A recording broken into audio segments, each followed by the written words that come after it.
All right, all right, all right. I think we're good. I think we're good to go. Um, hey, so I think today what I want to research because the feminization of society and its link perhaps to lower testosterone levels in men and its link also to human self-domestication. I was researching this last time I was live and here. I should have pulled this up earlier, but it was interesting to see. So last time, well, wait, I think I have open recent. Yeah, so last time I was on, I was researching genetics because of the video I was watching. It was a good video. Um, and pretty much what I discovered is that humans have had to self domesticate ourselves in order to cope socially with a much higher density of people around us as compared to antiquity, right? And when you look at the effects of this, so let's look this up. What were the effects of lowering testosterone levels in humans over the past, let's say, millennia due to self domestication? But effectively, um, it was mostly to engender oneself in order to uh, effectively be able to enhance cooperation in a social unit, right? So, over the past 80,000 to 50,000 years, human skulls evolved reduced brow ridges and shorter upper faces, changes that anthropologists link to a lowering of average testosterone levels. This hormonal shift reduced reactive aggression, promoted social cooperation, and laid the groundwork for modern culture and civilization, right? So, what we're also seeing is let's see. And what are the effects of modern testosterone levels decreasing?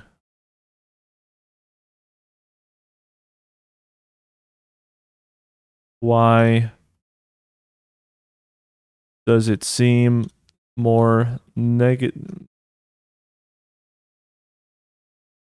And I'm going to say, as compared to historical, let's say, or as compared to antiquity.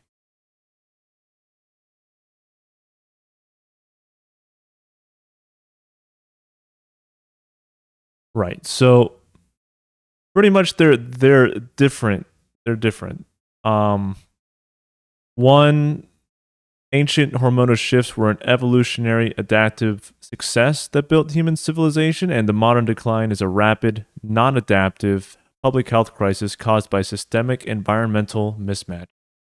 Um, Research reveals a secular decline, meaning a 60-year-old man in 2004 had roughly 17% lower testosterone than a 70-year-old man or 60-year-old man in 1987, with some scientists reporting that average male levels have dropped steeply over the last 50 years.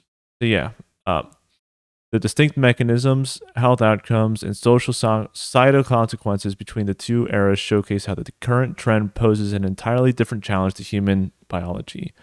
So, in antiquity, it was adaptive, whereas the modern era seems to be maladaptive. Uh, Current drop. So, yeah, the ancient decline occurred gradually over thousands of years. It was driven by social selection for lower reactive aggression, which allowed communities to cooperate, build dense networks, and share culture. Modern era, industrial side effect. The current drop is occurring within generations. It is entirely non adaptive, triggered by synthetic, endocrine disrupting chemicals, skyrocketing obesity rates, physical inactivity, poor sleep architecture, and chronic psychological stress. So, in antiquity, we had skeletal softening. Modern era, we have metabolic dysfunction as well as fertility dysfunction. In antiquity, it caused prosocial synergy, whereas in the modern era, it causes mental and fertility toll. Um, and I'm wondering if this is like, if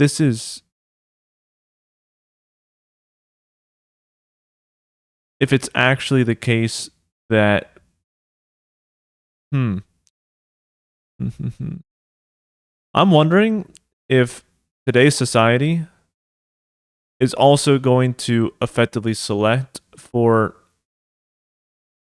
us being able to live without these higher testosterone levels. Um,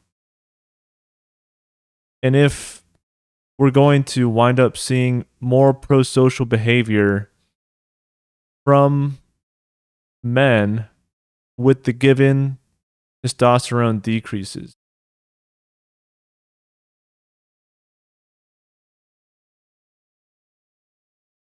What?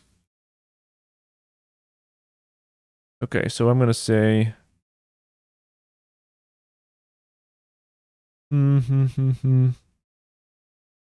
to what extent do normal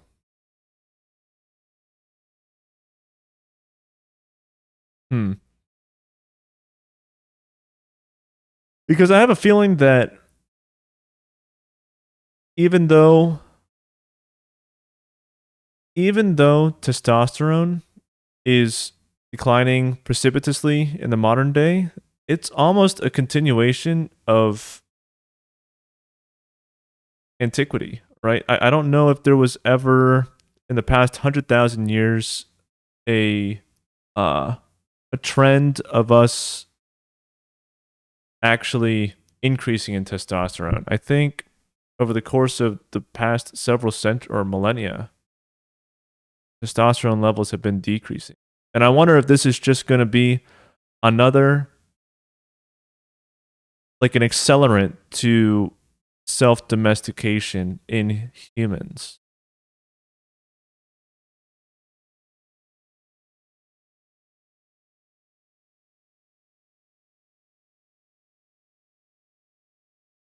I want to say to what?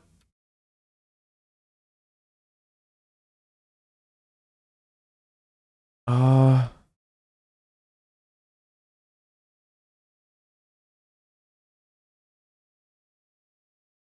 why do we think that in the past it caused pro-social, caused mainly it conferred mainly positive benefits, whereas in modernity it confers mainly negative side effects?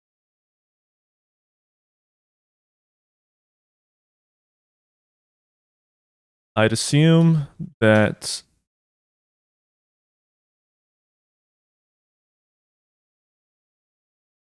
uh, lower testosterone throughout antiquity would lead to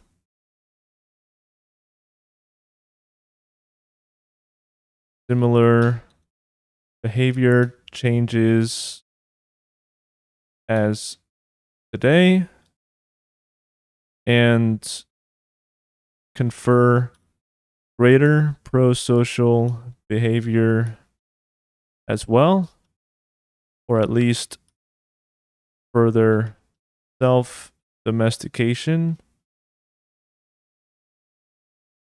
slash, let's say, um,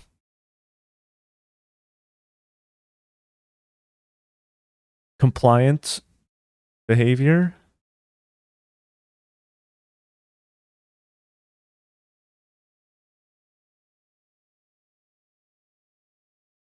And will ultimately be selected for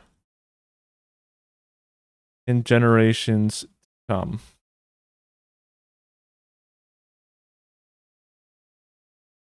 Okay. The distinction between the two eras lies in how testosterone changed, how much it changed, and why it changed. The ancient shift was an evolutionary adaptation that optimized human brains for group living. The modern decline is a pathological disruption caused by an unhealthy environment. Antiquity, a shift in the baseline. Ancient self domestication did not plunge humans into a state of clinical deficiency. Instead, it shifted the baseline toward an optimal balance point. Humans retain enough testosterone to maintain dense bone structure, high lean muscle mass, high energy, and robust fertility, while dropping just enough to curb explosive reactive aggression. Modernity, crashing into deficiency. The modern decline is pushing individuals well below healthy physiological baselines. When testosterone drops too low, it causes a systemic breakdown. The body suffers from metabolic dysfunction, bone loss, and depression, rather than becoming more prosocial. Antiquity, curbing reactive aggression. The ancient shift specifically targeted reactive aggression, hot tempered, immediate violence to threats of dominance, while leaving proactive aggression, planned, goal oriented coordination intact. This created an ideal social dynamic. Individuals could live peacefully side by side without constantly fighting for alpha status. Modernity, loss of drive and vitality. Clinical testosterone drops today do not make people nicer or more cooperative. Instead, they lead to lethargy, severe fatigue, loss of motivation, and increased anxiety. Anxious, fatigued individuals are not more prosocial. They are simply less vital and less resilient. Antiquity, selected for survival. The ancient decline happened because the environment demanded it. Humans who could cooperate survived winters, hunted large game together, and passed on their genes. It was an active, adaptive choice made by natural and social selection over thousands of years. The modern drop is an accidental byproduct of a toxic environment. It is caused by chemical pollution like endocrine disruptors, sleep deprivation, and ultra processed diets. It is not an adaptation, it is a side effect of modern industrial living. Will modern lower testosterone be selected for? It is highly unlikely that the modern decline will be selected for in future generations for two main reasons. Plummeting fertility. Evolutionary selection requires successful reproduction. The modern testosterone drop is happening alongside a massive global crash in sperm counts and fertility. Because it damages the ability to reproduce, it acts as an evolutionary dead end, not a selective advantage. Compliant behavior is not evolutionary success. While a highly compliant, sedentary population might fit well into modern corporate or bureaucratic systems, evolution only cares about reproductive fitness. If a trait makes a population less fertile and less healthy, nature will eventually weed it out rather than select for it. Hmm.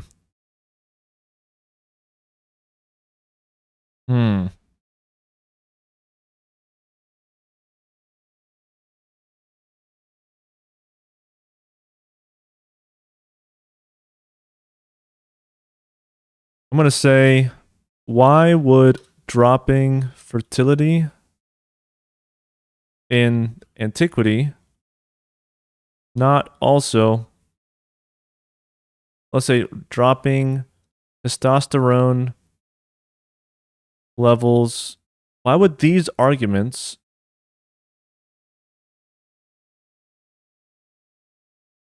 not also apply to dropping testosterone levels in antiquity?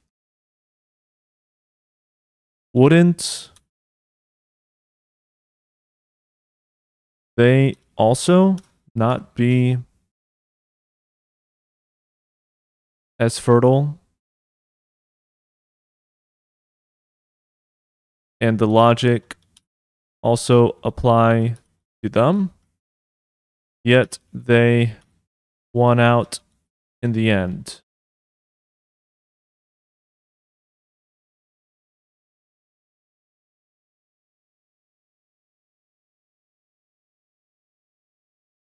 Oh, okay. Here we go. Here we're getting to something now.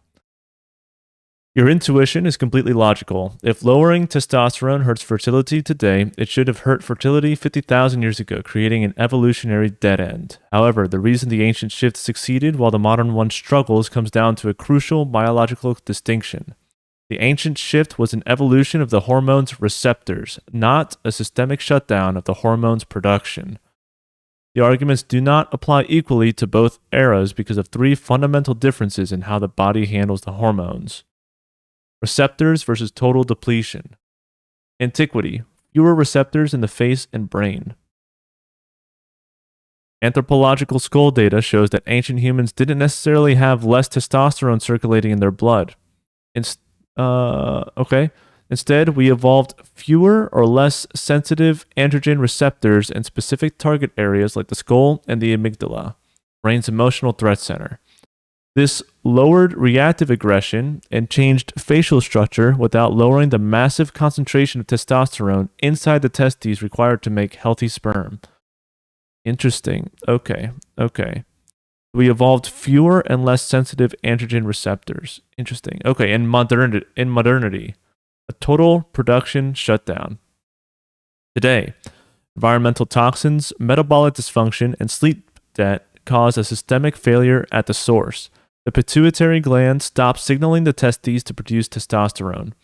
Because total systemic production drops, the extreme concentrations of testosterone needed within the reproductive tract are starved, directly crippling sperm count and motility. High physical vitality versus metabolic damage. Antiquity, highly fit and active. Ancient humans with domesticated skulls were still apex persistence hunters. They possessed massive lean muscle mass, spent all day in intense physical activity, and ate nutrient-dense wild diets. Their lower reactive aggression was a neurobehavioral shift, not a loss of physical vitality or health.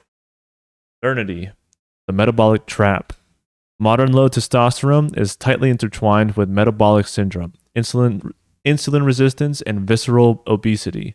It is accompanied by high systemic inflation and low energy. In evolution, a physically weakened, fatigued, and metabolically compromised individual is heavily selected against. Compliant behavior is a reproductive dead end. You rightly noted that lower testosterone today creates more compliant or manageable behavior, which might make a person a good fit for a modern, structured society. However, evolution does not select for what makes a population compliant. It only selects for what passes genes to the next generation. In antiquity, reduced reactive aggression allowed dense groups of humans to live together without killing each other. This collective survival increased the number of surviving offspring. In modernity, the behavioral side effect of dropping testosterone is not prosocial cooperation, but rather a rise in clinical depression, social withdrawal, and anxiety. Combined with plunging global fertility rates, this modern shift functions as a biological dead end, meaning it cannot be selected for in generations to come. Interesting. So, here we go. Okay. So the main difference between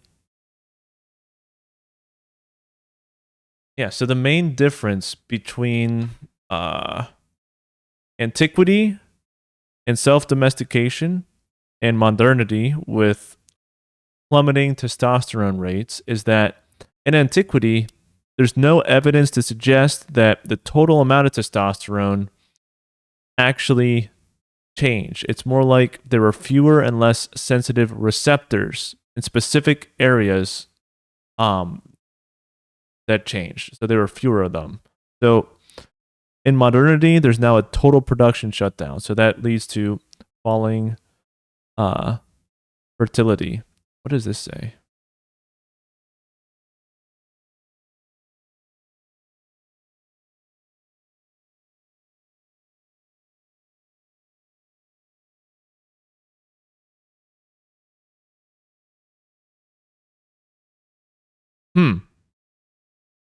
What they can't tell from the bones. Okay, this is an article about says the rise of culture and the fall of testosterone. They were looking at bones and pretty much they couldn't figure out if the humans had less testosterone in circulation or fewer receptors of the hormone.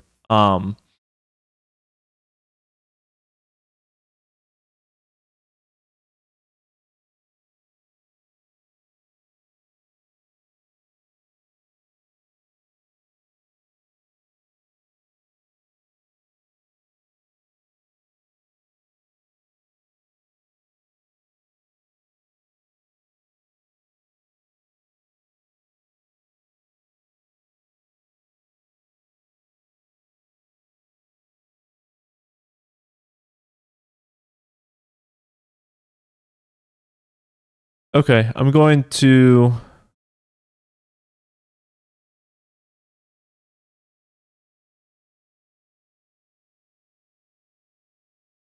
try to look at if this is true, whether in antiquity there really were fewer receptors in the face and brain. Because the article it linked didn't really definitively say that.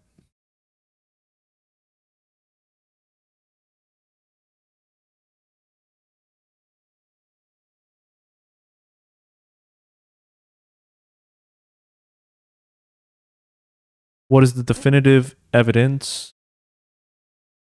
That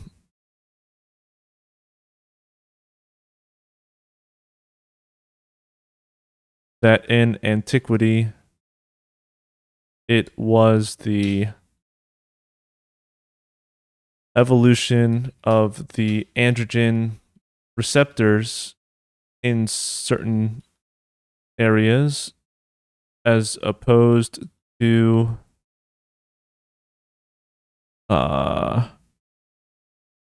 lower total testosterone production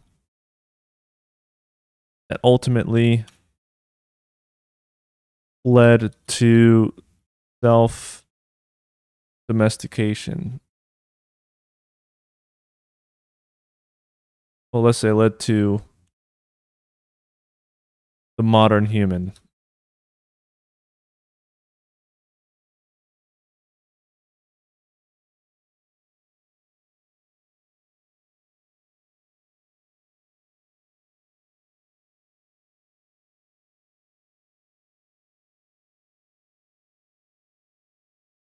Okay, here we go. The short answer is that we do not have definitive proof that ancient blood testosterone levels remain perfectly high while only receptors change. Because hormones do not fossilize, scientists cannot directly measure blood testosterone levels from 50,000 years ago. However, we do have definitive genetic, paleogenomic, and embryological evidence showing that human self-domestication was driven by targeted alterations to the genetic pathways controlling facial and neurological development rather than a crude systemic shutdown of hormone production. The definitive evidence for this localized, targeted evolution comes from 3 scientific pillars. The BAS1B discovery, the genetic smoking gun. So in 2019, a breakthrough study published in Science Advances provided the first direct experimental genetic proof of human self-domestication. Researchers focused on a gene called BAS1B, which is a master regulator of craniofacial development. The evidence. When comparing modern human genomes to Neanderthal and Denisovan DNA,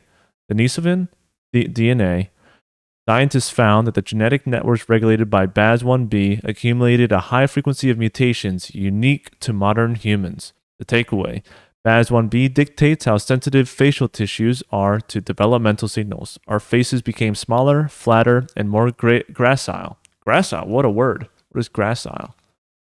Definition. Adjective that means slender, thin, or slightly built, often with a sense of grace. Yes, so our faces became smaller, flatter, and more gracile because our specific facial growth genes evolved to respond differently, not because our entire endocrine system collapsed. The neural crest cell hypothesis. Domestication in animals like dogs, foxes, and pigs and self domestication in humans produce a cluster of shared physical traits known as domestication syndrome. Smaller teeth, shorter faces, and reduced skull robusticity. The evidence. All of these physically altered tissues, along with the adrenal glands, which control the fight or flight response and reactive aggression, stem from a single patch of embryonic stem cells called the neural crest. The takeaway. Evolutionary biologists have shown that self domestication is caused by a mild selective reduction in neural crest cell migration. This precisely dampens adrenal/aggressive responses and alters facial structure while leaving general physical health, muscular capability, and reproductive organs completely unharmed. So this is really the smoking gun, right? Pretty much, it only dampens adrenal or aggressive responses as well as facial structure while leaving general physical health, the muscular capability, and reproductive organs completely unharmed. So, interesting. So, okay.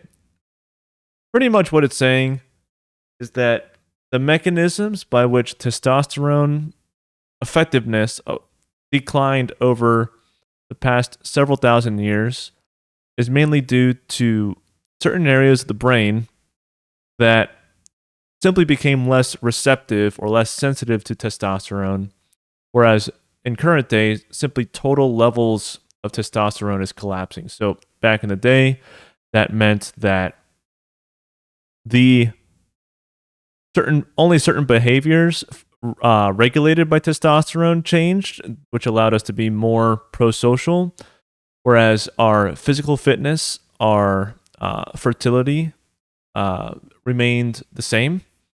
Whereas nowadays, testosterone is simply collapsing. And so everything that goes along with it, like vitality, virility, fertility, and really activity is drastically declining.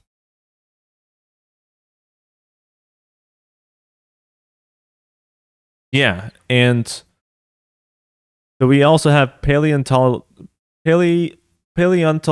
clues. Target versus systemic changes. If ancient humans had simply experienced a massive systemic drop in total testosterone production, similar to modern clinical deficiency, it would show up as widespread pathology across the entire fossil record. The evidence. While ancient Homo sapiens skulls from 50,000 years ago show heavily reduced brow ridges and shortened upper faces, the local zones most. How's my stream? I think it might have crashed. So let's do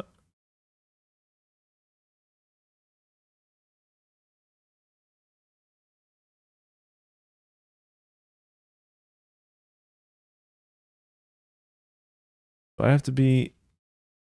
Oh man. So if I go on here, then this doesn't change. Oh, it does. Huh. Let me check my. Okay. I think the metrics are fine. Thought it disconnected for a second.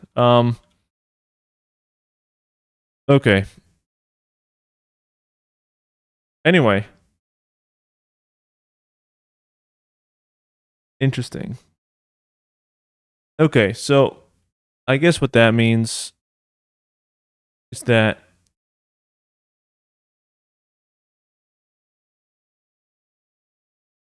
modern testosterone decline is much different and much more pathological than the self-domestication pathways of our ancestors, or of our I guess ancestors.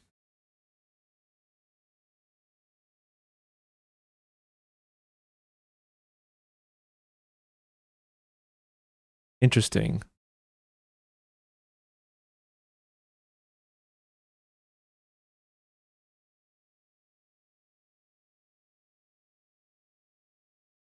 So I'll summarize by saying in antiquity,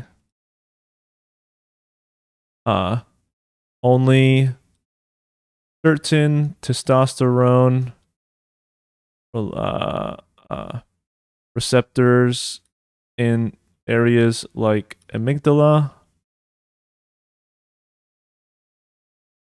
changed, leaving overall vitality strong, whereas in modernity we experience a total systemic collapse due to various pathologies, which affects wide ranging, which has wide ranging effects on vitality and fertility.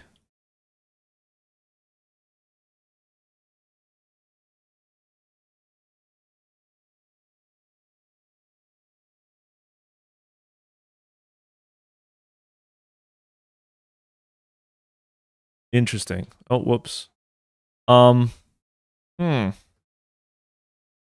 So where can we go from here? I wonder if there are there any, let's say, are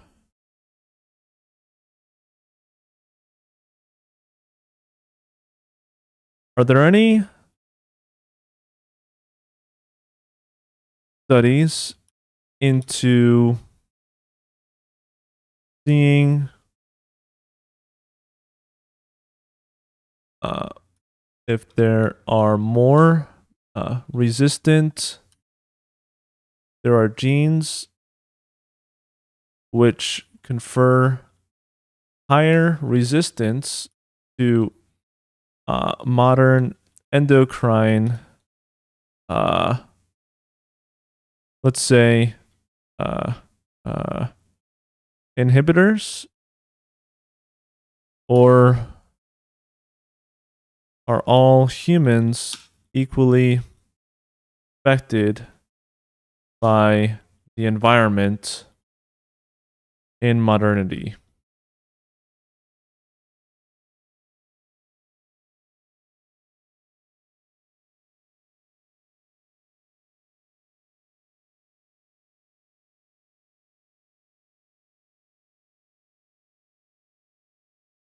Interesting. Okay, so humans are not all equally affected by modern environmental toxins. There is extensive scientific evidence showing that specific genetic variations confer either higher resistance or severe vulnerability to endocrine disrupting chemicals like plastics, pesticides, and heavy metals. Toxicologists call this differential susceptibility through gene environment interactions, GXC. Essentially, two people can be exposed to the exact same amount of microplastics, but one person's body may flush them out harmlessly while the other person suffers a drop in testosterone and sperm count. Ooh. So I bet you that in the future, the people that can flush them out harmlessly are the ones that are going to wind up reproducing and surviving into the future. The genetic differences that determine modern resistance fall into three main biological categories. The clearance system, xenobiotic metabolism. The primary way the body resists EDCs is by actively breaking them down in the liver and excreting them, the resistant genes.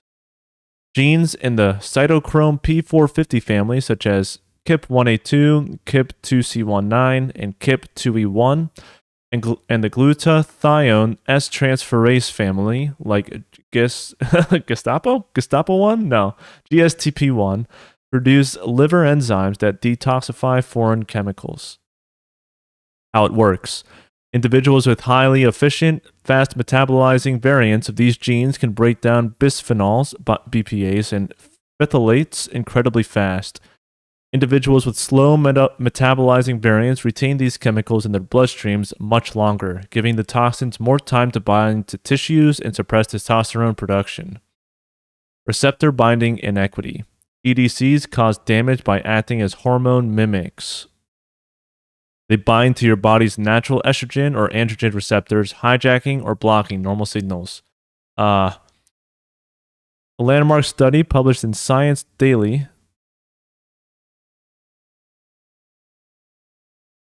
highlighted a stark genetic inequity regarding phthalates. How it works. Researchers found that genetic vulnerable groups have specific hormone binding sites in their DNA where EDCs easily attach and shut down fertility genes. Conversely, genetically resistant groups possess a distinct protein binding site that actively increases the production of protective cell shielding elements when exposed to toxins. Antioxidant defenses. Many endocrine disruptors do not just block hormones, they attack the testes directly by causing oxidative stress and mitochondrial damage, which kills off the latex cells that produce testosterone. Protective genes. Genetic variants in antioxidant defense genes like catalase and PON1 paraoxinase 1 dictate how well your body neutralizes this chemical stress. How it works. If you inherit highly active PON1 or CAT variants, your body can heavily mitigate the cellular inflammation triggered by industrial pollutants, protecting your baseline testosterone production. Interesting. Because this genetic divide exists, evolutionary pressure is actively at play. Because EDCs are causing global drops in fertility and sperm quality, individuals with the genetic architecture to resist, detoxify, and flush out plastics are mathematically more likely to have children. Over centuries, if industrial pollution remains constant, which who's going to really regulate that? I'm going to assume that natural selection will heavily favor these EDC-resistant lineages. Interesting. Okay, so there are people. There do exist genetic lineages even today which are much more highly resistant to the deleterious effects of modern, let's say, endocrine toxins, and assuming that the toxins persist in the environment, they will be selected for heavily. So, I wonder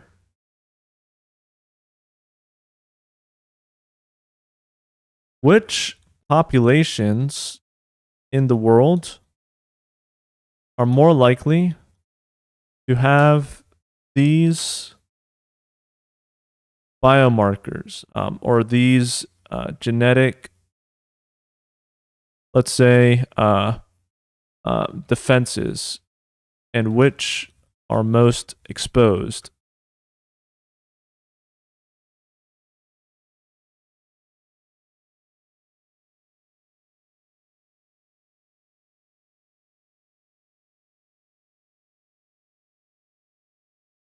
Whoa, okay. Here we go.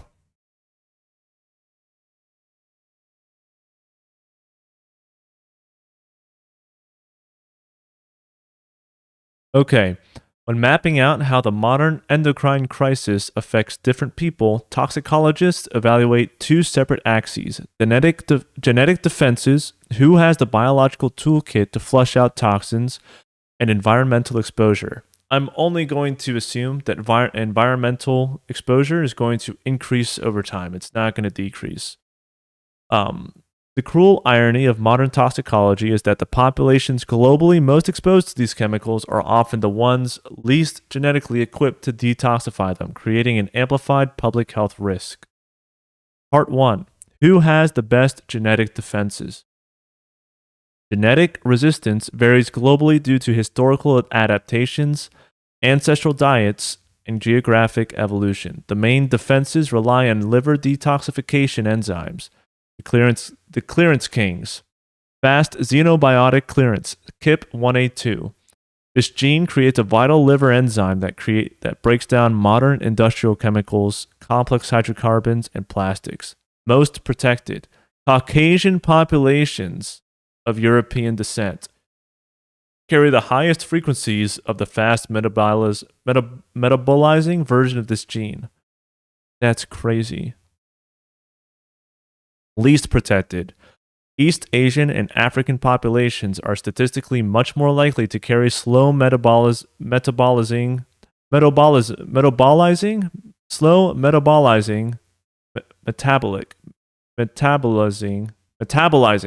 metabolizing variants. This means toxic compounds remain in their bloodstream significantly longer, dealing more damage to hormone production. Interesting. So, the pesticide defenders, PON1. The PON1 gene dictates how efficiently the body destroys organophosphate pesticides, heavy metals, and microplastic-induced oxidative stress. It has two major variants, the Q allele and the R allele. The most protected. So the R allele is the fast one at clearing certain environmental toxins. The most protected, African and African American populations have an overwhelmingly higher frequency of the highly active R allele, about 63%. Least protected, Caucasians heavily favor the Q allele, about 60% distribution, making them uniquely vulnerable to specific organophosphate pesticide toxicity. Interesting. So, Caucasians are most protected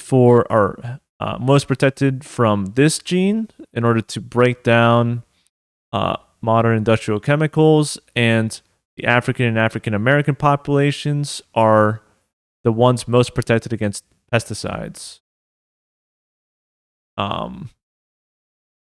Heavy metals and microplastic induced oxidative stress. Interesting. Okay.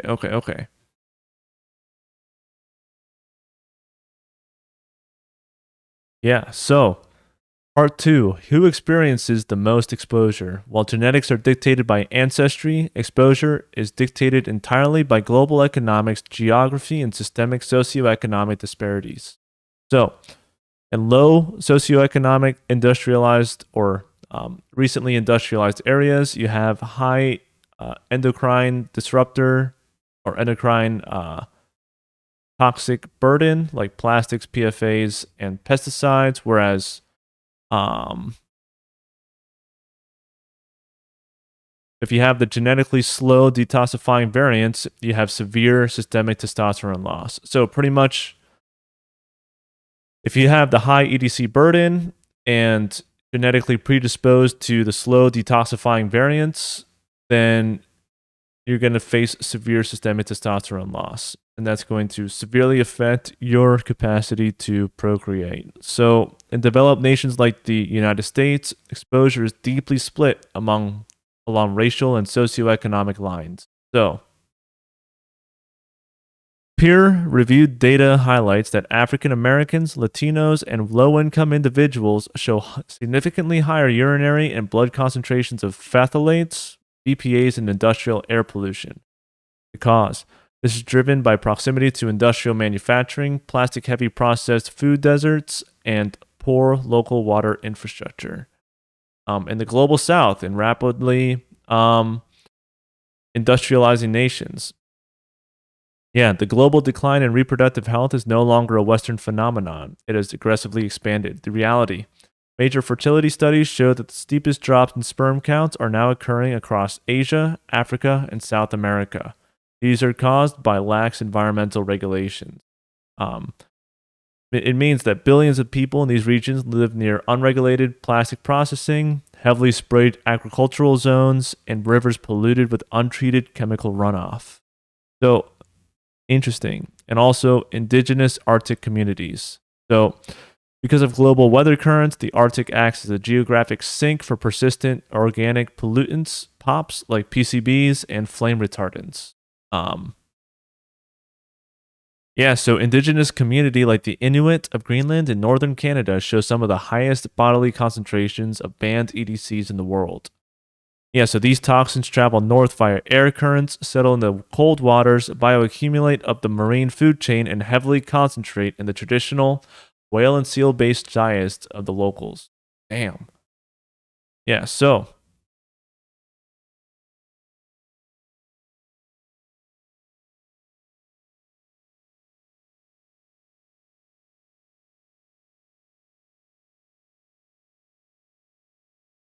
yeah, I wonder how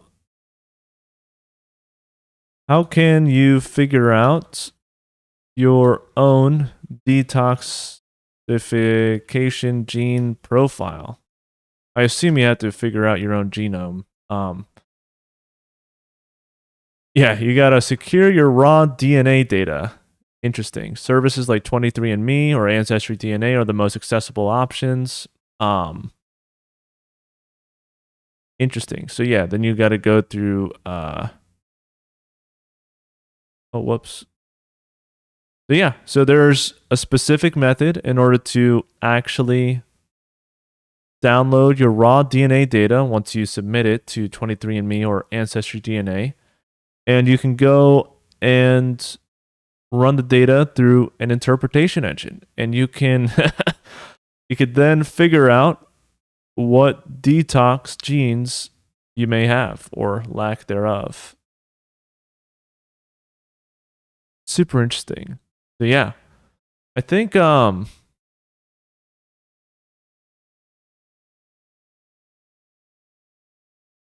in general, okay. In general, you want to be, you don't really have much control over your genetics, right? Um but you do have control over you do have an extent of control over your environment where you choose to live. Depending on your income, you may be forced to be near industrial centers, right? But try to try to get out of those, depending on your economic conditions, and also try to uh, just try to remove all these deleterious exposures to these toxins, really, because it does seem that it's really, really bad for you.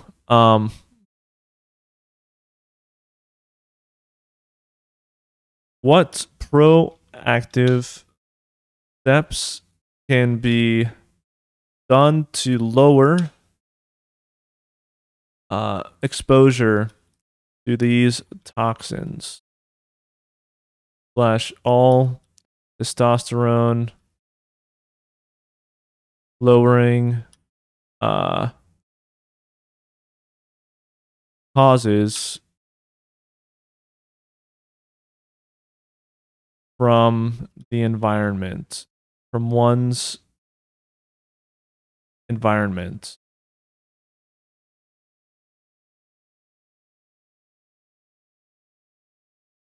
Yeah. So, water filtration. Drink exclusively from glass or stainless steel containers. Standard charcoal pitcher filters do not remove EDCs. Use a reverse osmosis filtration system or a high grade gravity block filter for your drinking water. Interesting. Shower protection. Your skin absorbs vaporized chemicals. Install a multi stage shower filter to block chlorine and heavy metals. Oof. Kitchen habits. Eliminating heat and plastic. Fix. Throw away plastic cooking utensils, cutting boards, and food storage containers. Switch entirely to wood or bamboo cutting boards, glass or stainless steel containers, and cast iron, carbon steel, or stainless steel cookware. Never microwave anything in a plastic container, even if it is labeled microwave safe. Um,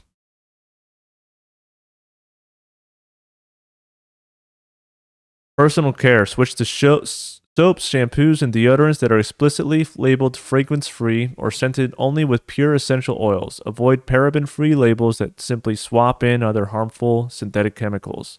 Receipt paper. Refuse the receipt or wash your hands immediately after handling one. Never handle them with greasy hands or hand sanitizer, which accelerates skin absorption. Dietary sourcing. Eat whole, single ingredient foods to bypass industrial manufacturing lines. Avoid ultra processed food wrapped in plastic film and choose fresh or frozen food over canned foods, which are lined with BPA. Wow.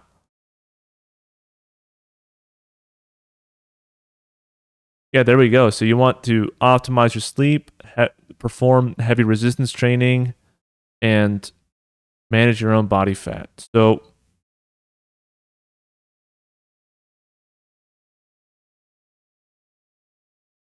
I'm going to put this. I wonder, can I make a table?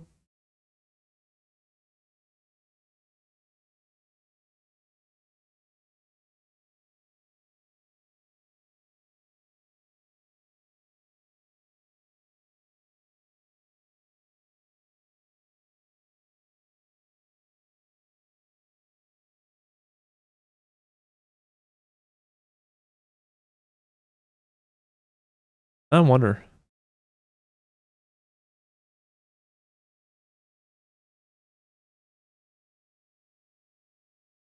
How do I make a additional column?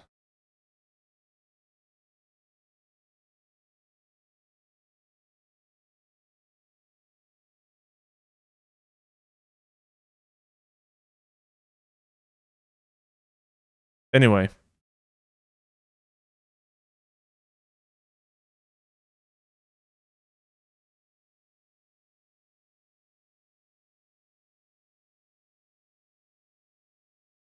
I just paste this into here. Oh yeah, it's not bad.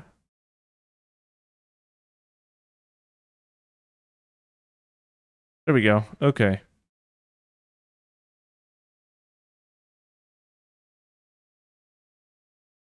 So try to follow these recommendations in order to essentially uh, do something in order to avoid the systemic collapse of testosterone in modernity. Interesting. Um. Okay. Okay.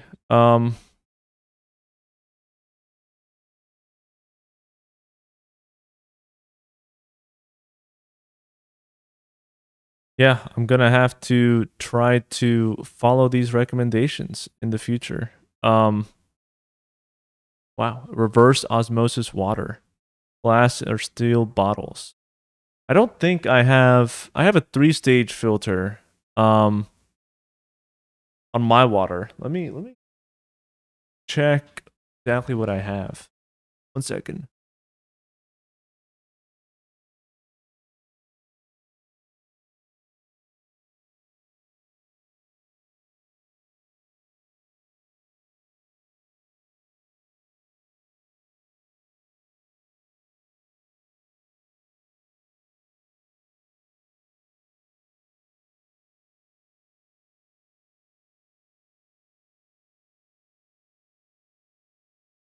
All right, I got a crystal quest. What is that? Crystal quest 3 stage filter. That's the one that I have. I put this on my water. And I have this water faucet. So it's not for, I don't have any protection for my shower, but this is the one that I have for my water.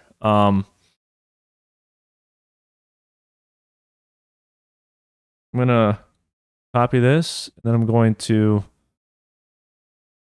oh, whoops. Here. I have this filter for my day-to-day drinking water. Is this effective or not for these EDC toxins.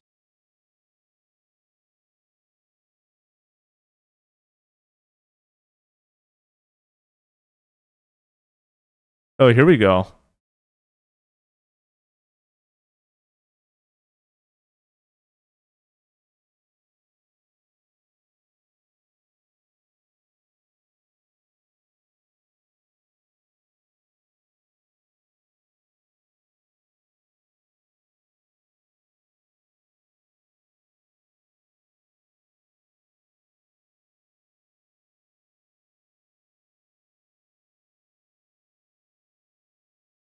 I'm going to say I have the triple version, which I do.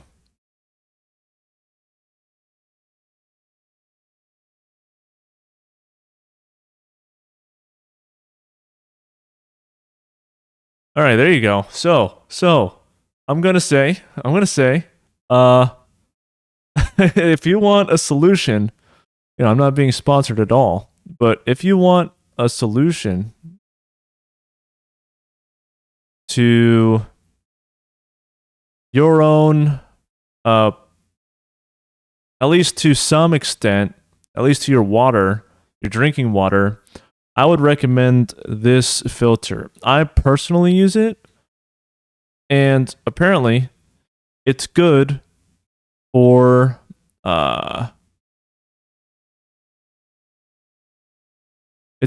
blocking EDCs or endocrine disruptions for microplastics. So I'm going to put that here.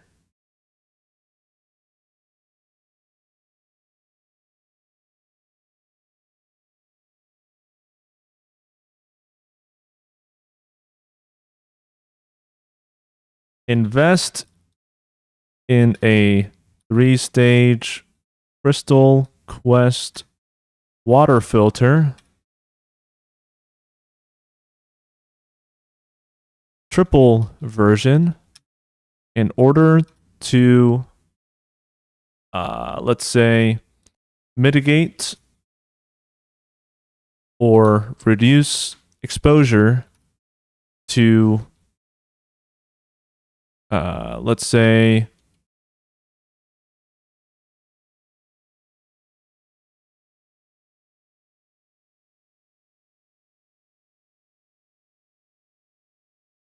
toxic EDCs that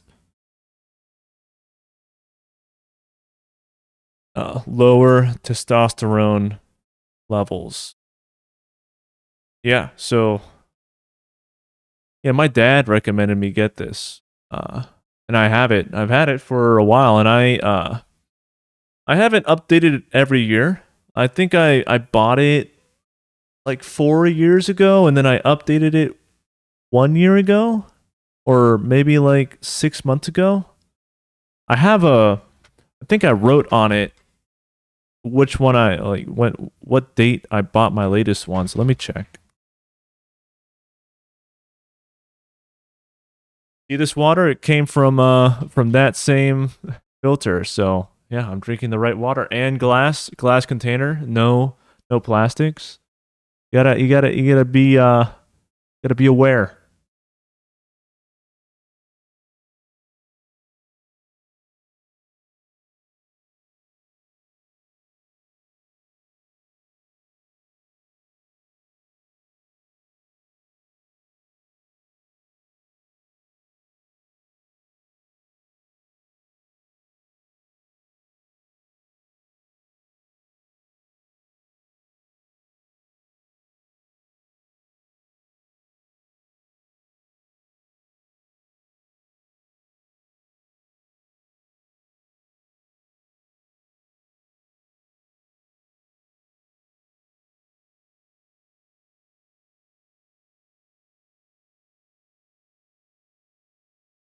No, I don't think I actually wrote it down, but I think I would just have to look through my Amazon history in order to figure out when I bought it, but I definitely bought it within the last year.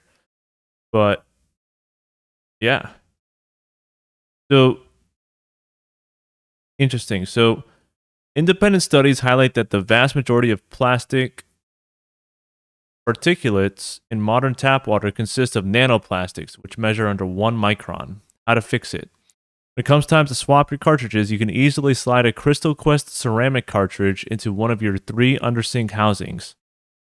These ceramic inserts feature an ultra-dense 0.5 micron rating, giving your triple setup the fine physical mesh requirement to mechanically screen out tiny nanoplastic fragments that slide right through a 5 micron block. Interesting.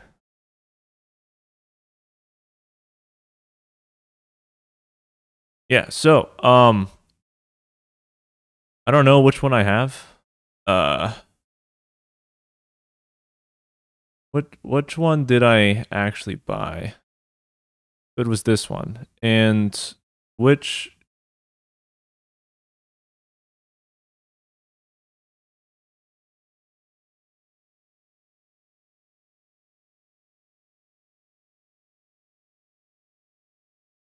yeah, so I have the smart filter, carbon filter, and fluoride filter. So I don't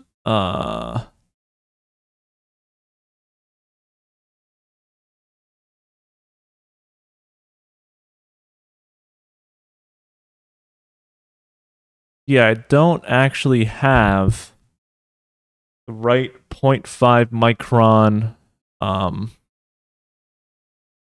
filter. So I'd have to buy this one.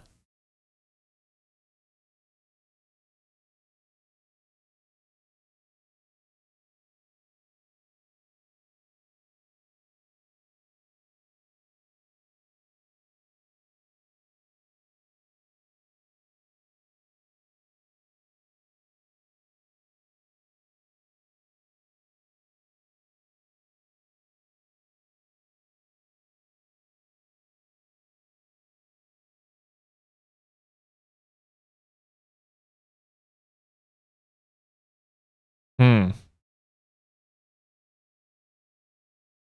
Hmm. Yeah, looks like this one's a kind of a pain to manage because you're constantly having to clean it out. Huh.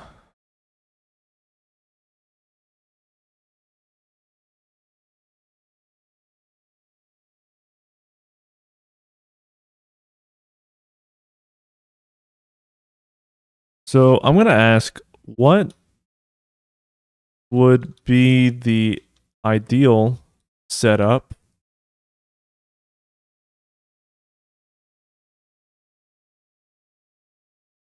with, well, let's say just for water, for potable water filtration that uh, that requires only monthly maintenance, because the ceramic cartridge seems to require about a monthly or only a yearly, let's say yearly maintenance. Ceramic cartridge seems to require about a monthly maintenance cycle. Are there better options?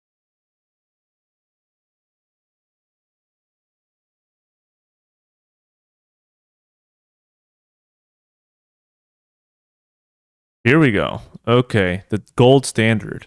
Tankless reverse osmosis. Yeah, a traditional RO system uses a slow membrane that forces you to store water in a large, stagnant metal tank under your sink, which can harbor bacteria and lose pressure. Modern tankless RO systems use an internal electric pump to push tap water through a semi permeable membrane on demand, giving you instant pure water. Huh.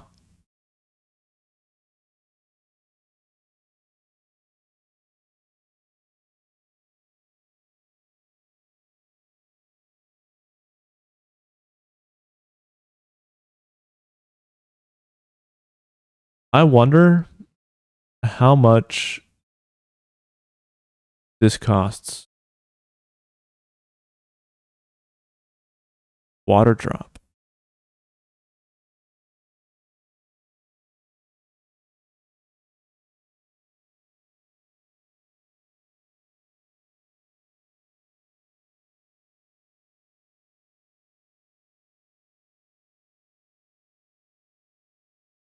Yeah, this might be like the best option. Have a reverse osmosis.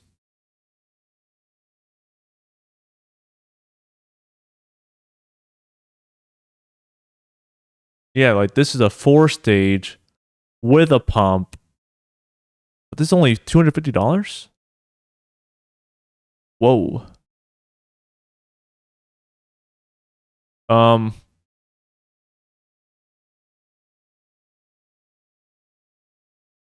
why is the Simpure T1 400 uh so much cheaper than the water drop?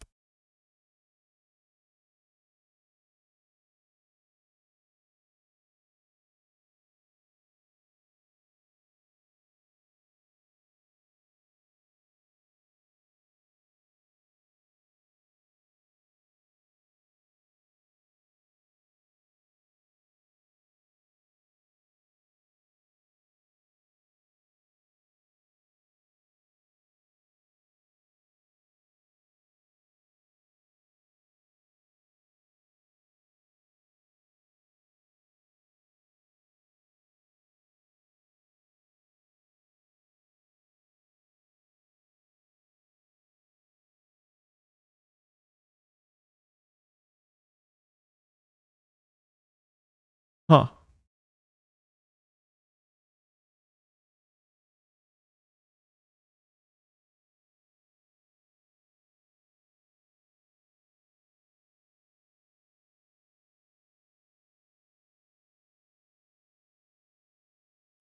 Interesting. Okay. Well, this is pretty interesting stuff. I would definitely recommend getting a filter. Okay. Okay. Let's say I'm going to invest in getting uh a reverse osmosis uh water filter for potable drinking water and only using glass slash steel bottles.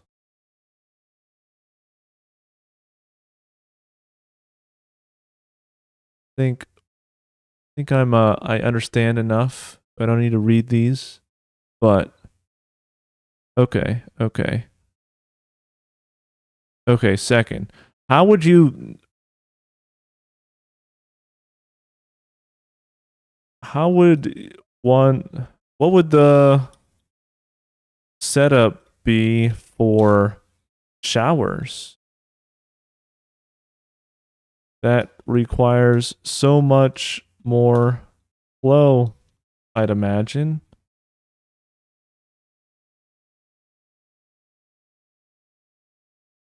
Is what would be the ideal setup for that?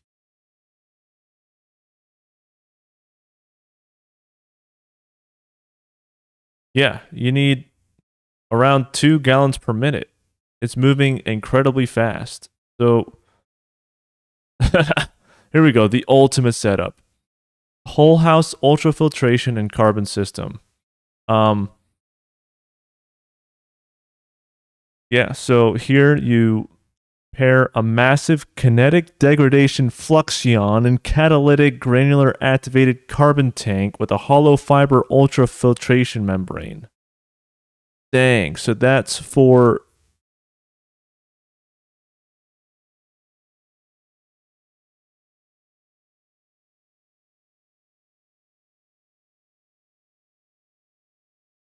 yeah.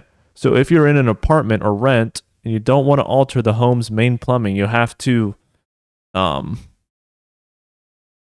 Install a massive inline metal canister system.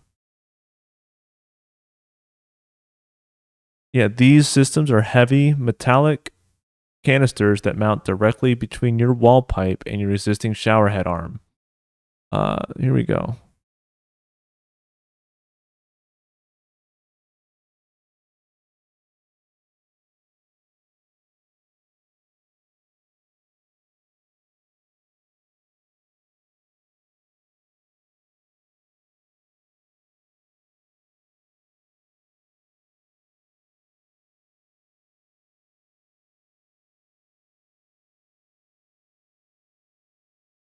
Huh. What is this?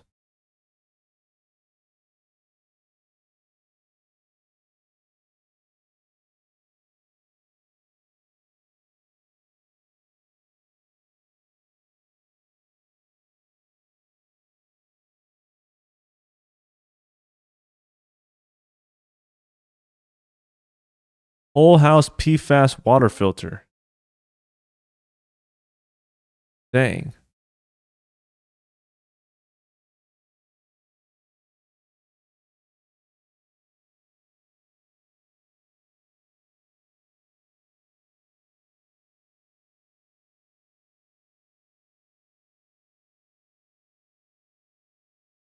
Whole house reverse osmosis. Um, yeah, it's the most complete barrier available. Whole house PO or RO reverse osmosis systems exist, and Crystal Quest manufactures them. But for most homes dealing with PFAS alone, they're more system than the problem requires. They make the most sense when water testing reveals multiple serious problems at once. Interesting. Is PFAS microplastic? Yeah, they're just chemicals. So I wonder. Huh.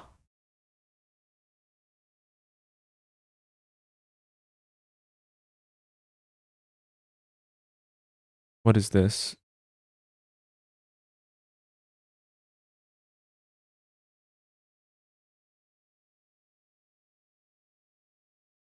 Dang, look at that. Well, this is industrial grade. This is not for for the household. Wow. Um Aquasana Rhino. What is this?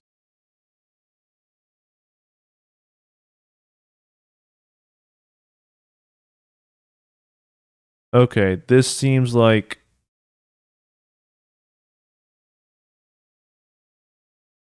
something that could actually. But this is just for chlorine.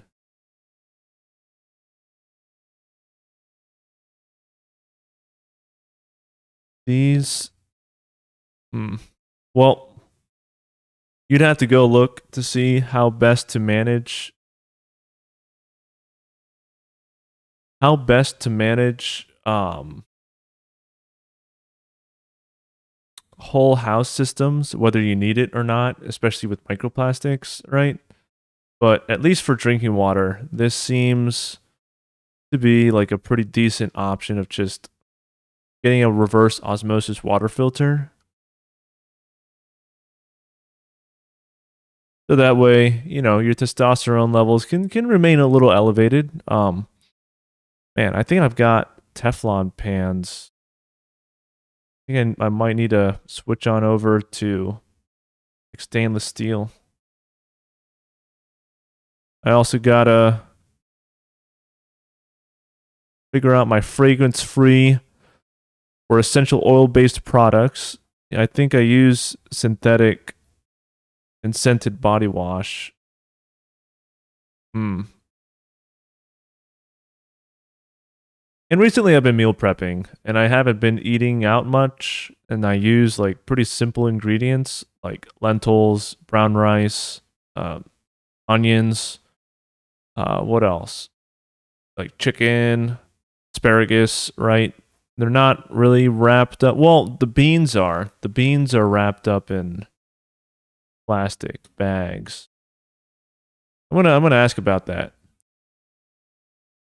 I buy lentil beans and brown rice, but they're wrapped uh, single ingredients, but they're wrapped in plastic bags.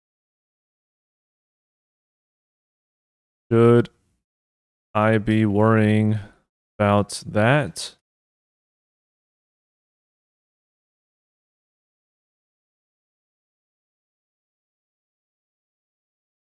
Okay, here we go. They represent a very low risk exposure vector compared to other household sources. Um, yeah, so chemical leaching operates on a gradient. Understanding the physical rules of how toxins transfer shows why your single ingredient dry goods are relatively safe and reveals simple habits to lower your exposure even further.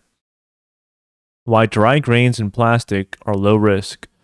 Chemicals like phthalates and bisphenols do not automatically jump from packaging into food. They require specific environmental catalysts to break their molecular bonds and migrate. The absence of fats, lipophilic transfer. Most endocrine disrupting chemicals, EDCs, are lipophilic, meaning they bind seamlessly to fats and oils. This is why plastic wrap tightly bound over fatty cheese, meats, or oily takeout meals poses a higher chemical transfer risk. Raw lentils and dry brown rice contain virtually no surface fat, leaving the chemicals with nothing to dissolve into. The absence of heat and moisture. Heat dramatically accelerates plastic degradation and chemical leaching. Storing dry, room temperature grains in a pantry lacks the thermal energy required to force high volume chemical migration into the food.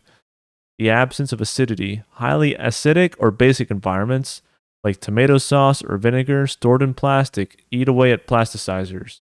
Dry beans and grains are entirely chemically neutral. The real culprit, dust and friction. Um, Yeah, so dry grains sitting in thin plastic bags for months can experience a slight physical friction during transport. This mechanical rubbing can shave off microscopic invisible plastic dust, microplastics, onto the outer surface of the grains. The optimized daily routine. Um, Here we go. Step one is the cold water wash, the most important step. Never dump dry rice or lentils straight from the plastic bag into your cooking pot. Place them in a fine mesh strainer and rinse them thoroughly under cold running water while agitating them with your hands. Washing the grain strips away any surface microplastic dust, starch, and processing residues, flushing them down the drain before they can ever hit the heat of your stove. Interesting. Uh,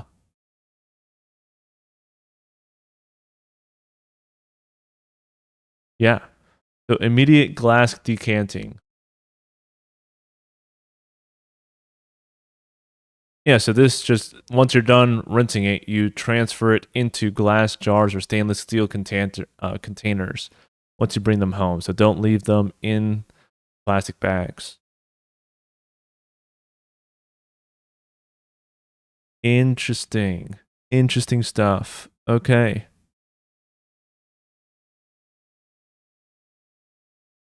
So I think the most interesting thing here is the lipophilic transfer. So if you see something fatty like cheese, meats, or oily takeout meals, just try not to have them be in styrofoam containers. Try having them not be in plastic wrapping. Um, you really got to watch out because most of the time that's how they're transported. Like I've never seen, let's say, a slice of cheese, like cheese that isn't. Yeah, I've never seen cheese that isn't actually wrapped in plastic. Wow, how would you even get cheese that isn't wrapped in plastic? How would people transport cheese without plastic? Like parchment paper, wax paper, or specialized cheese paper? Huh.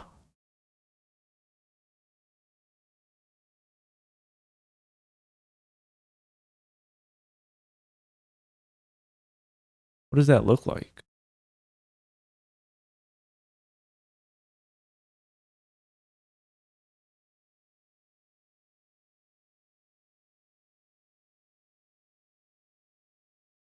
Interesting. So yeah, you want to do paper first, then a loose second layer of plastic or foil, and then you put it in the fridge. Rewrap after use. Huh.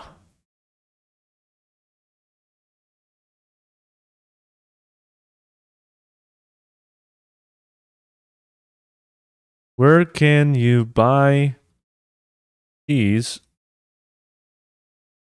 that isn't wrapped in plastic? Because I'm just worried about, it comes from the store like this, right? You don't want these. Let's see. What is it saying? Yeah. You don't want that.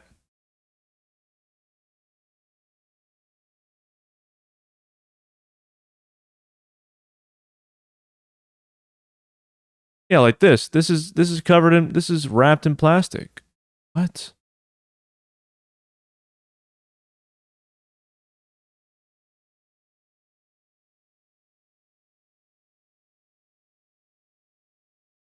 Huh.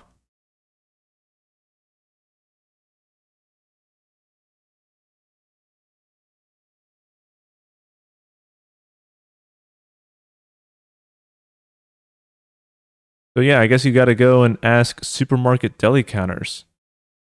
I'm going to ask when whole cheese wheels are transported, are they protected from microplastics? From let's say uh from their outer layer, or do EPCs still penetrate them?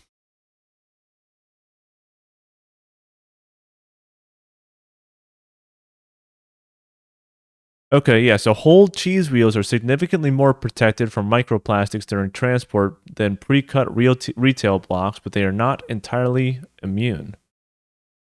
Peer-reviewed research highlights that a cheese wheel's outer layer acts as a sacrificial barrier against external contaminants, though microplastics can still enter the cheese through baseline environmental factors and secondary transit materials like expanded polystyrene coolers. Huh.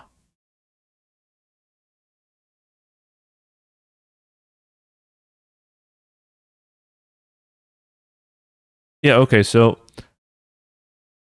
yeah, the natural or structural skin of a whole cheese wheel dictates its vulnerability during freight. Natural and washed rinds. So these do not penetrate into the moist paste beneath. Cloth bound rinds. Some traditional cheeses are wrapped in lard and cotton cheesecloth. This layer absorbs physical friction and airborne dust, keeping the inner cheese pristine. Um, Synthetic coatings. Many mass produced cheese wheels are coated in a liquid plastic dispersion like polyvinyl acetate or food grade wax to prevent mold growth and moisture loss. Um, while this protects the cheese from outside debris, the coating itself is a synthetic polymer that sits directly against the food. That is not good.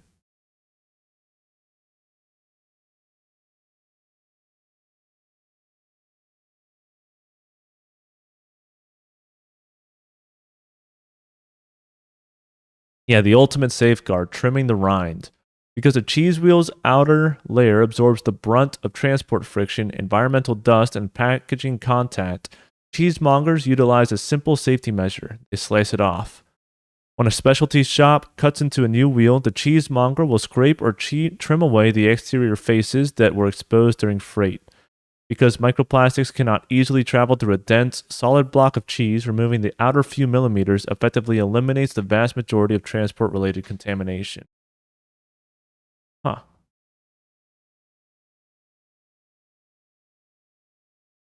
Yeah, so stuff like this where it's individually wrapped and like the whole cheese layer is contacted against plastic is not good for you. And I'd imagine like is pre-packaged deli sliced deli meats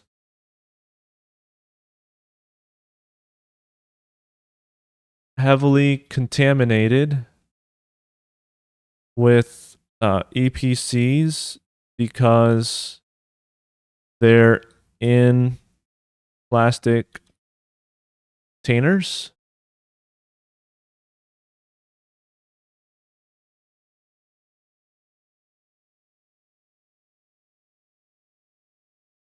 Okay, so they remain trace rather than heavily contaminated. Huh.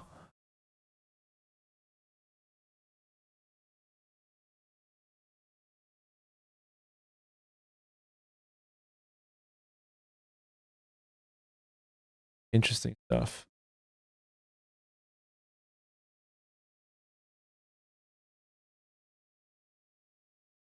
I'm going to say, what are the primary vectors that one should uh, aim to mitigate as a tier list?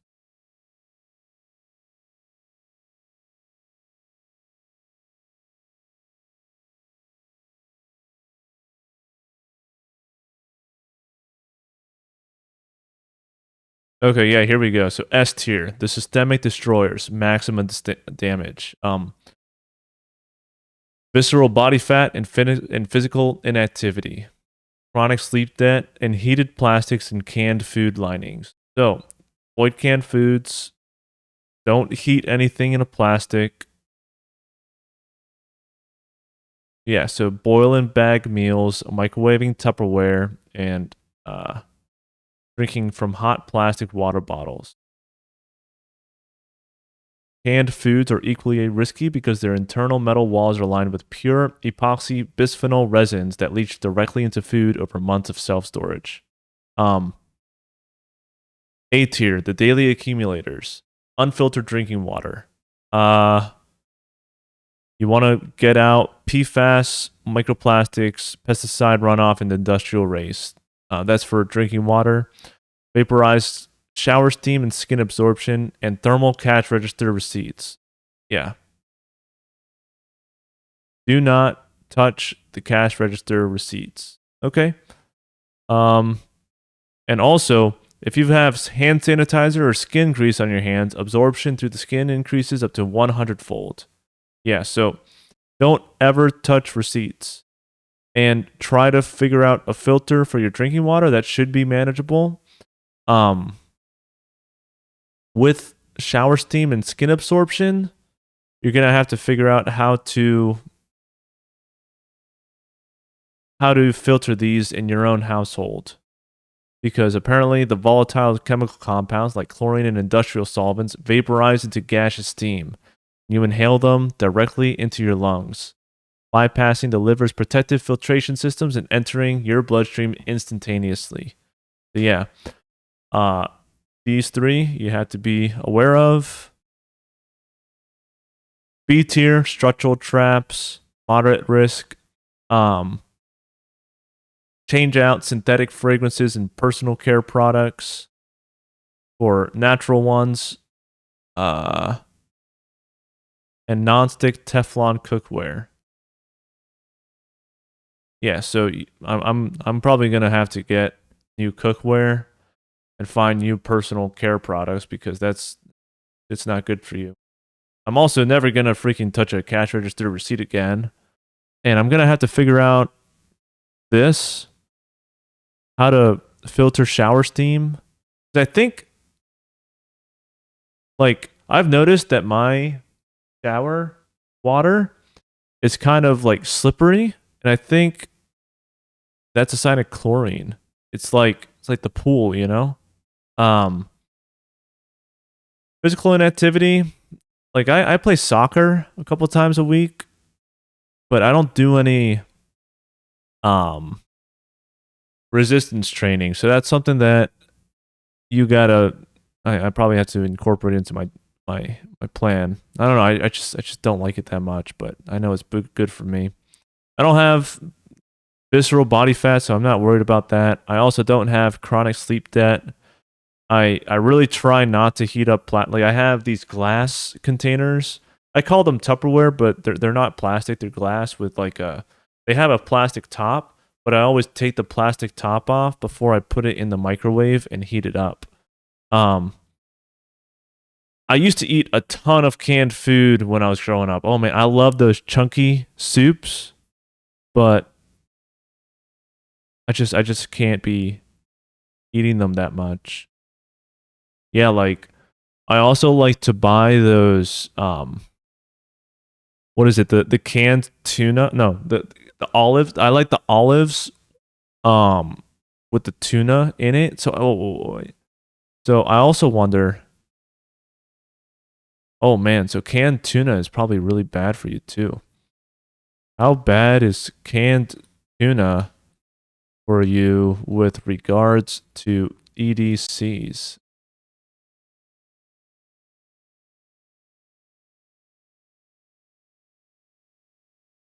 Yeah, so shoot.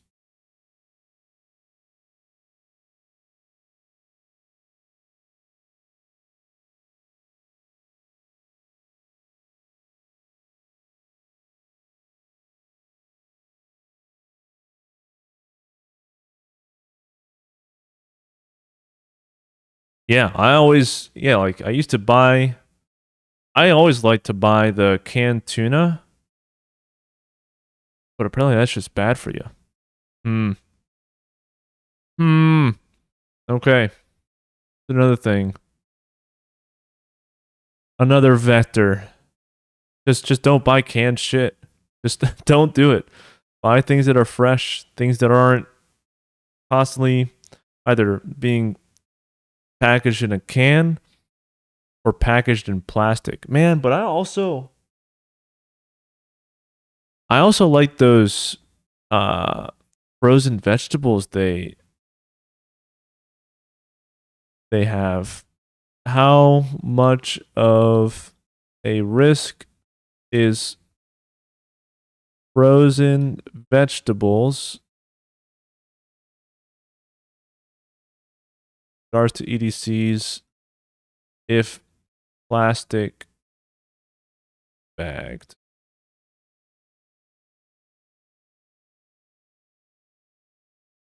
Okay, yeah, so it's low while frozen, but increases significantly if you microwave or heat the vegetables inside that same plastic bag.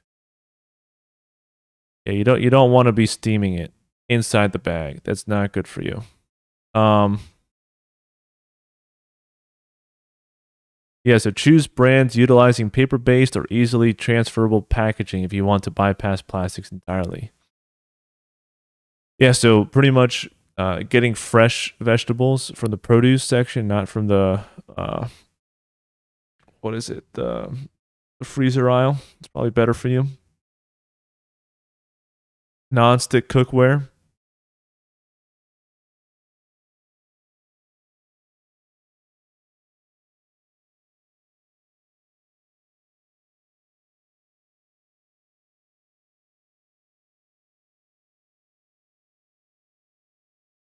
Yeah, so I guess going through the S through B tiers that this ranked is probably going to be sufficient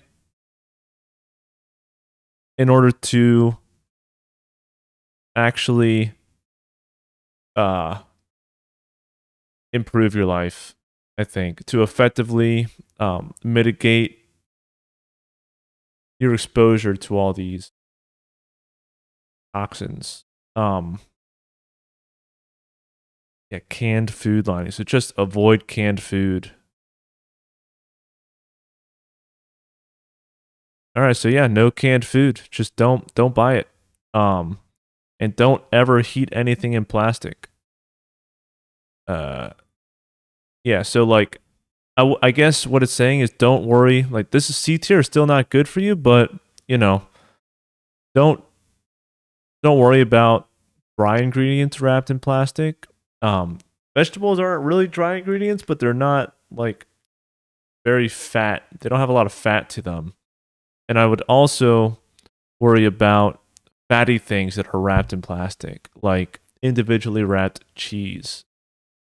Very fatty and got like this super high surface area exposure. Plastic lining.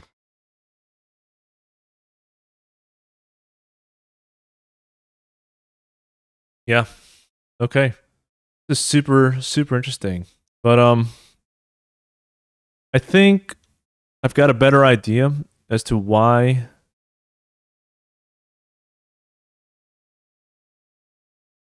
the modern testosterone decline differs from historic antiquity testosterone changes or self-domestication.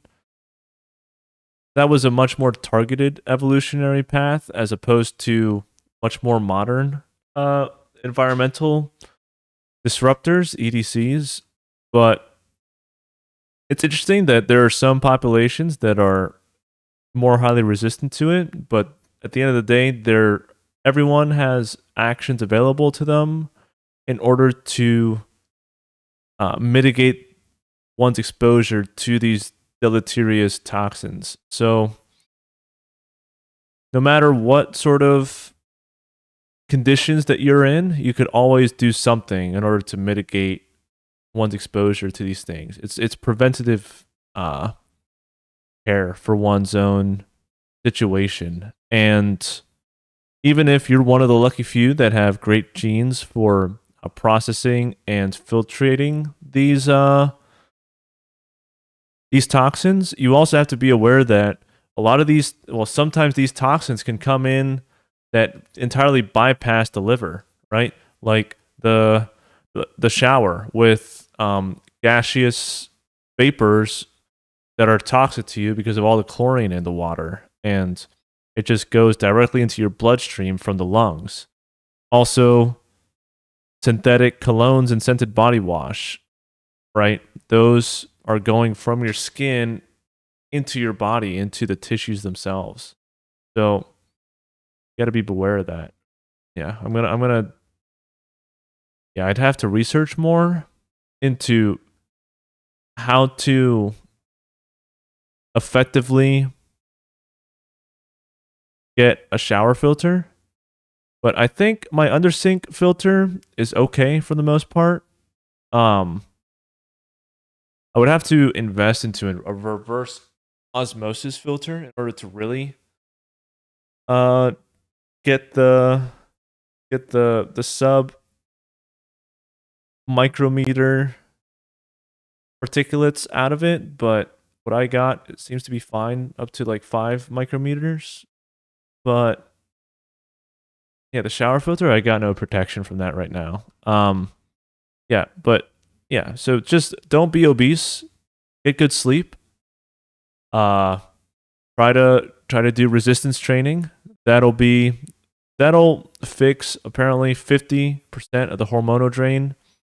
Um, Figuring out how to filter your water and your shower and avoiding heating plastics and canned food is probably going to account for another quarter to 30% of other major chemical volume.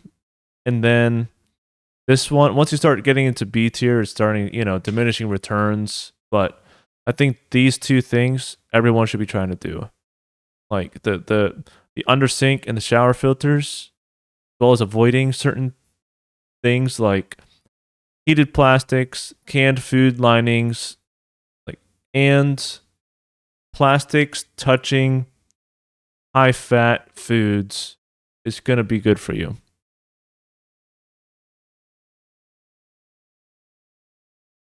But yeah. Oh, and also don't ever touch those cash register receipts. Just don't even touch them, right? You could just say, "Oh, like if someone at the cash register offers you someone, you should say, "Oh, no, thanks." Right? Just don't ever take a cash register receipt. I'm gonna try implementing that as a habit. Just don't ever accept them. And if you are a cash, um, cash receptionist, what? How do you even what are people that work at the cash register? People that work at the cash register. Cashier. I'm an idiot. If you're a cashier, wear gloves. I guess just wear gloves when you're handling these receipts, so that way you don't have too much exposure to these receipts. And yeah, I think you're good to go. All right. Well, this is an interesting one. I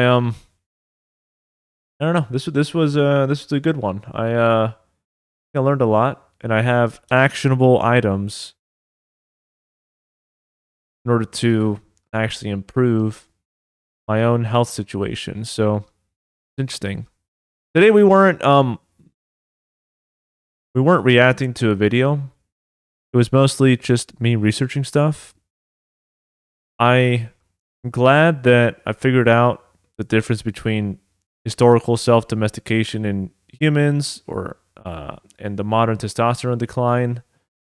The fact that it affects different populations differently, and universal strategies in order to effectively